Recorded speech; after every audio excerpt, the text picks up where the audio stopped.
بسم اللہ الرحمن الرحیم۔ السلام علیکم۔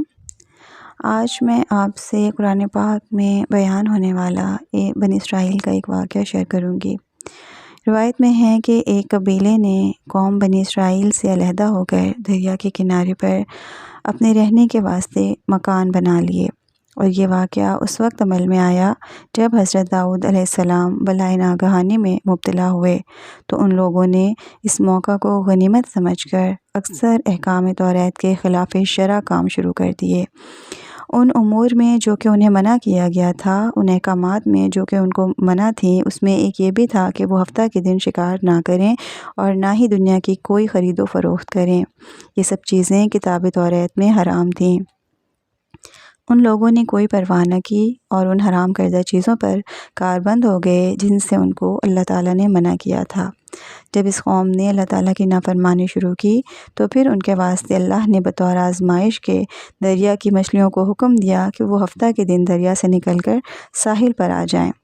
قرآن مجید کے سورہ اعراف کے ترجمہ میں یہ لکھا ہوا ہے کہ حضرت داؤد کے عہد میں یہود کو ہفتے کے دن شکار کرنا منع تھا۔ اللہ تعالیٰ نے ان شہریوں کو بے حکم دیکھا تو پھر ان کو بطور آزمانے کے ہفتے کے دن مچھلیاں دریا سے اوپر پھیریں اور دوسرے دنوں میں غائب رہیں۔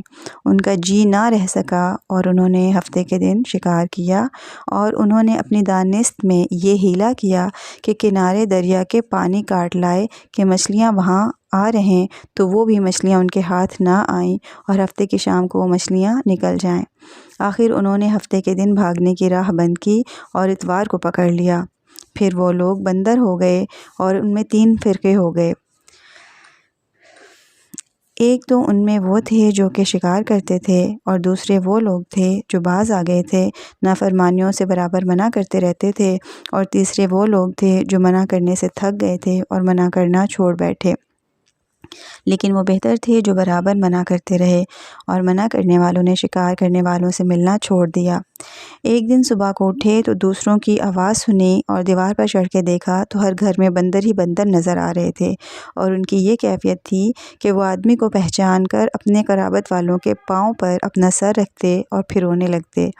بالآخر وہ اپنے برے حال سے 3 دن میں سب کے سب مر گئے۔ کتاب توریت میں اللہ تعالیٰ نے فرمایا تھا کہ جب تم حکم توریت کا چھوڑ دو گے تو تم پر اور لوگ مسلط ہوں گے۔ نافرمانی کے سبب خداوند قدوس نے بنی اسرائیل کے چہروں اور بدن کو مسخ کر دیا۔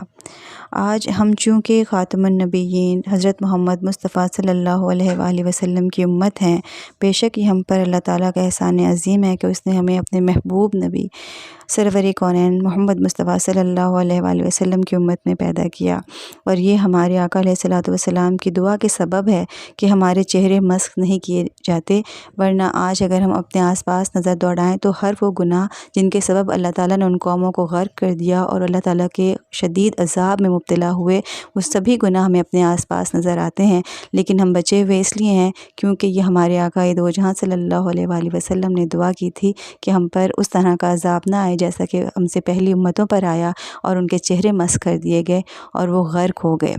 اللہ تعالیٰ ہم سب پہ رحم فرمائے، اللہ تعالیٰ ہم سب کو اپنے قریب کرے، ہمیں آسانیاں عطا کرے اور آسانیاں تقسیم کرنے والا بنائے۔ وآخر دعوانا ان الحمد للہ رب العالمین۔